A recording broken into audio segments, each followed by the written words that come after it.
Monde solidaire avec un gros plan cette semaine sur les rencontres Eau, Planète et Peuple. À l'occasion de la COP21, ce rassemblement d'organisations de la société civile du monde entier se mobilise pour partager une idée, celle d'une eau bien commun de l'humanité et du vivant. Pendant les 15 jours de la conférence, Eau, Planète et Peuple mettra l'accent sur ce lien entre la ressource et le changement climatique, à travers des expositions, des rencontres et des débats. Nadja Bedogue, bonjour. Bonjour. Vous êtes chargée de mission Eau à France Liberté. Alors avant de rentrer dans le détail de ces rendez-vous, un petit rappel, que sont ces rencontres Eau, Planète et Peuple ? Alors en fait, France Liberté fait partie de ceux qui ont lancé les rencontres Eau, Planète et Peuple en 2012. Ces rencontres rassemblent des dizaines d'organisations de la société civile du monde entier pour partager leurs expériences et leur vision de l'eau en lien avec l'environnement et le droit à l'eau. Donc les rencontres Eau, Planète et Peuple organisées jusqu'à aujourd'hui visent à une mise en commun de nos savoirs et nos expériences, de nos propositions et de nos luttes pour faire de l'eau un enjeu prioritaire pour toutes et pour tous. Une même idée nous rassemble, c'est celle de l'eau comme bien commun, accessible à tous les êtres vivants et comme élément constitutif de la vie à protéger. Alors vous l'avez dit, ces rencontres n'en sont pas à leur première édition, tout a commencé en 2012 à Marseille. Oui, tout à fait. Ces rencontres avaient pour objectif de construire et de porter un message humaniste fort des organisations et réseaux de la société civile du monde entier. Donc les débats qui ont eu lieu ont permis d'aboutir à l'élaboration d'une déclaration finale qui a été portée par des centaines d'organisations au sein du Forum alternatif mondial de l'eau. En mars 2015, les rencontres ont eu lieu de nouveau à Tunis dans le cadre du Forum social mondial et ont analysé les liens entre eau et énergie, eau et droit, eau et agriculture et eau et climat. Et donc aujourd'hui, Eau, Planète et Peuple se mobilisent de nouveau dans le cadre de la COP21 pour parler eau et climat. Alors on l'a souvent dit ici, la question de l'eau est primordiale dans cette problématique du climat. C'est la raison de la mobilisation d'Eau, Planète et Peuple pendant la COP21.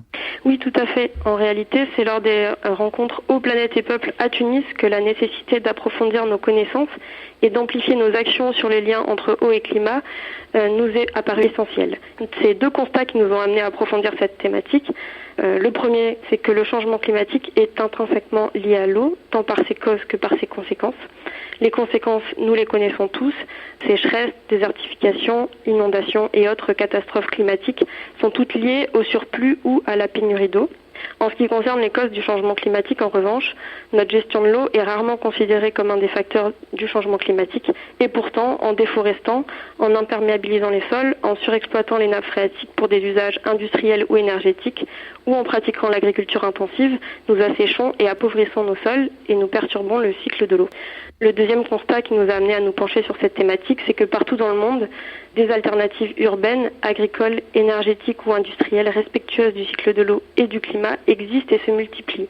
Donc l'objectif des rencontres Eau, Planète et Peuple durant la COP21 est d'expliciter les liens entre eau et climat et de mettre en valeur les alternatives qui nous permettent de lutter contre le changement climatique en respectant le cycle de l'eau et en garantissant le droit à l'eau pour tous. Des expositions, des rencontres, des débats auront donc lieu pendant la COP21 à l'initiative d'Eau, Planète et Peuple. À retenir notamment cette manifestation parallèle qui aura lieu au Bourget le 2 décembre sur la question des populations autochtones et de leur contribution pour le climat. Tout à fait. L'intitulé est donc Eau et changement climatique, ce que les peuples autochtones ont à proposer. Cet événement se fera en présence de peuples autochtones de tous les continents. Et cet événement a pour objectif de rappeler les relations entre peuples autochtones, climat et eau, et de faire entendre la voix des peuples autochtones qui sont souvent laissés pour compte alors qu'ils sont les premiers touchés par ce changement climatique. Autre temps fort, autre lieu, cela se passera au 104 à Paris, à la zone Action Climat, dans la semaine du 7 au 11 décembre. Là, ce sera plutôt à destination des jeunes et des scolaires. Oui, tout à fait. Notre objectif est de les sensibiliser au lien entre eau et changement climatique à travers deux outils. Le premier, c'est un jeu éducatif qui s'appelle l'Équilibro et le second, c'est à travers des activités théâtrales. Oui, et l'aspect ludique de ces animations est un moyen de sensibiliser les enfants au changement climatique afin qu'ils deviennent acteurs eux-mêmes de la lutte contre le réchauffement. Tout à fait. Une des activités dans le cadre du jeu l'Équilibro est de récolter les slogans créés par les enfants et de faire remonter ces slogans à Madame Ségolène Royal, notamment.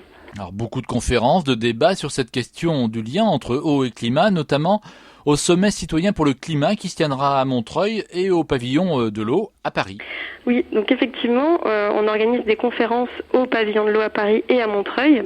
L'une d'elles s'intitule « Eau et climat, lutter contre le changement climatique en rendant l'eau à la terre ». Et cette conférence se fera en présence de nombreux porteurs d'alternatives venus d'Inde, de Slovaquie et de France et a pour vocation de divulguer nos messages sur le lien entre eau et climat. Et beaucoup d'autres rendez-vous sont programmés pendant ces 15 jours. Le détail de ces rencontres Eau, Planète et Peuple sont à retrouver sur le site de France Liberté, france-liberté.org. Merci Nadja Bedoc. Merci à vous. Monde solidaire à retrouver sur fréquenceterre.com. Philippe Bourri, Fréquence Terre. Retrouvez et podcastez cette chronique sur notre site fréquenceterre.com.